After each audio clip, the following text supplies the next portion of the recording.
र अव्यवस्थित सडक पार्किङलाई नियन्त्रण गर्यो। तर बालेनको दृष्टि केवल आधुनिकतासम्म सीमित थिएन। उनले काठमाडौँको मौलिक आत्मालाई पुनर्जीवित गराउने अभियान पनि सुरु गरे।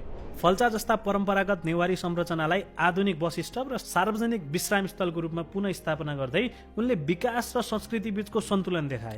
त्यस्तै टुकुचा खोला लगायत पुराना जलस्रोतको उत्खनन, ढुङ्गेधारा, इनार र पोखरीको पुनः संरक्षण मार्फत उनले काठमाडौँलाई आफ्नो ऐतिहासिक र पर्यावरणीय जडसँग पुनः जोड्ने प्रयास गरे। यो केवल संरचना निर्माण होइन, यो काठमाडौँको हराएको आत्मा फिर्ता ल्याउने अभियान थियो। काठमाडौँको सबैभन्दा जटिल र पुरानो समस्याको रूपमा रहेको फोहोर व्यवस्थापनलाई उनले आफ्नो कार्यकालको मुख्य प्रायोरिटी बनाए। यसका साथै सहरलाई व्यवस्थित बनाउन उनले फुटपाथ अतिक्रमण हटाउने कडा अभियान नै सुरु गरे, जसले गर्दा पैदल यात्रीका लागि सडकमा पर्याप्त ठाउँ फिर्ता भयो। सहरको सौन्दर्य बिगार्ने र असुरक्षित रूपमा राखिएका अनाधिकृत होर्डिङ बोर्ड हटाएर उनले काठमाडौँलाई पुनः सफा र सुन्दर बनाउने कार्यमा महत्त्वपूर्ण सफलता हासिल गरे। यी कामहरूले महानगरमा कानुनी राज्य र व्यवस्थित सहरीकरणको नयाँ युगको सङ्केत गरे। शिक्षा र स्वास्थ्य जस्ता आधारभूत क्षेत्रमा पनि बालनले रूपान्तरणकारी पहलहरू सुरु गरे। विशेष गरी विद्यालयमा बुक फ्री फ्राइडेको अवधारणा ल्याइयो, जसले विद्यार्थीलाई पाठ्य पुस्तकको बोझबाट मुक्ति गरी स्किल बेस्ड लर्निङ र सृजनशीलतामा प्रोत्साहित गर्यो।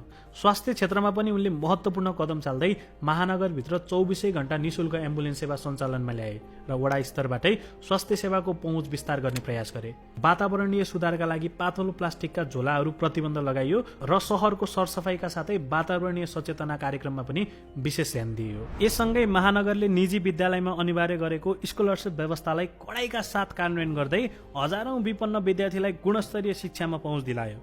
केवल केही वर्षमै हजारौं विद्यार्थीले अर्बौं रुपियाँ बराबरको स्कलरसिप प्राप्त गर्नु यो केवल नीति होइन, हजारौं परिवारको भविष्य बदल्ने कदम थियो। कार्यान्वयनको पहिलो वर्षमै करिब 13,000 विद्यार्थीले स्कलरसिप पाए। दोस्रो वर्षमा त्यो संख्या बढेर 19,000 पुग्यो र पछिल्लो वर्ष 1 देखि 10 सम्म 16,980 र कक्षा 11 मा 3,302 जना विद्यार्थी गरी जुनमा 20,282 विद्यार्थीले करिब 2 अर्ब 25 करोड रुपियाँ बराबरको स्कलरसिप प्राप्त गरे। यो केवल संख्या होइन, यो हजारौं सपनाको नयाँ भविष्य पाएको कथा हो। स्वास्थ्य क्षेत्रमा पनि बालेनको काम उत्तिकै प्रभावशाली रह्यो। 56,000 भन्दा बढी महानगरवासीलाई स्वास्थ्य बीमा कार्यक्रममा आबद्ध गराउँदै उनले स्वास्थ्यलाई अधिकारको रूपमा स्थापित गर्न खोजे। 24 घण्टा निशुल्क एम्बुलेन्स सेवा सञ्चालन मात्र होइन, 35 वटा ग्रामीण नगरपालिकामा एम्बुलेन्स वितरण गरेर उनले काठमाडौँको स्रोतलाई देशका दुर्गम क्षेत्रसम्म पुर्याउन उदाहरण प्रस्तुत गरे। यो नेतृत्व केवल सहरभित्र सीमित नभई सिङ्गो राष्ट्रप्रति उत्तरदायी रहेको प्रमाण थियो।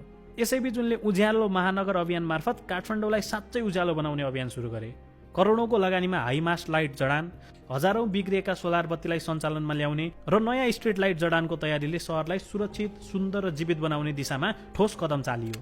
तर बालेनको सबैभन्दा साहसी काममध्ये एक थियो मिचिएका सार्वजनिक सम्पत्तिलाई भूमाफियाको कब्जाबाट बाहिर ल्याउने। उनले भूमाफिया र शक्तिशाली समूहको कब्जामा रहेको अरबौं मूल्यका सार्वजनिक जग्गाहरूलाई पुनः राज्यको मातहतमा ल्याउँदै करिब 23 अर्ब रुपियाँ बराबरको 208 रोपनी भन्दा बढी जग्गा फिर्ता गराए। हामी काठमाडौँ महानगरमा आएपछि 23 अर्ब रुपियाँ मूल्य बराबरको 208 रोपनी भन्दा धेरै सार्वजनिक जग्गा फिर्ता गरिसकेका छौँ। यो केवल जग्गा फिर्ता ल्याउने काम थिएन, यो न्याय, स्वाभिमान र राज्यको उपस्थितिको पुनर्स्थापना थियो। यति मात्रै होइन, उनले प्रशासनिक झन्झट र भ्रष्टाचारलाई न्यूनीकरण गर्न डिजिटल गभर्नेन्सलाई प्राथमिकता दिँदै घर नक्सा पास जस्ता प्राथमिकतालाई अनलाइन प्रणालीमा लैजाने कार्यको थालनी गरे। तर बालेनको यो कार्यशैली र कडा निर्णय सबैका लागि सहज भने रहेन। उनका साहसी कदमहरूले सँगसँगै कन्ट्रोभर्सी पनि निम्ताए। विशेष गरी फुटपाथ व्यापारीलाई हटाउने र अनाधिकृत संरचना भत्काउने अभियानलाई लिएर कतिपयले उनलाई डोजर मेयरको संज्ञा दिँदै कडा आलोचना समेत गरे। मानवीय पक्षलाई ध्यान नदिएको आरोप लागे पनि उनका समर्थकहरूको तर्क भने अझै अर्कै थियो। उनीहरू भन्थे दशकौंदेखि गफ मात्र गर्ने नेताहरूको बीचमा कम्तीमा कसैले त हिम्मतका साथ काम सुरु गर्यो। यो ध्रुवीकरणले बालेनको नेतृत्वलाई जति चुनौतीपूर्ण बनायो त्यति नै उनलाई काम गर्ने अडान भएको नेताको रूपमा स्थापित पनि गर्यो। समयको अन्तरालसँगै बालेन शाहको लोकप्रियता काठमाडौँको सिमानाभन्दा बाहिर देशैभरि फैलिन थाल्यो। आजको पुस्ताका युवाहरूका लागि उनी केवल एउटा मेयर मात्र होइनन्, बरु परिवर्तनको प्रतीकका रूपमा स्थापित भएका छन्। उनको जीवन कथा आफैमा अनौठो र प्रेरणादायी छ।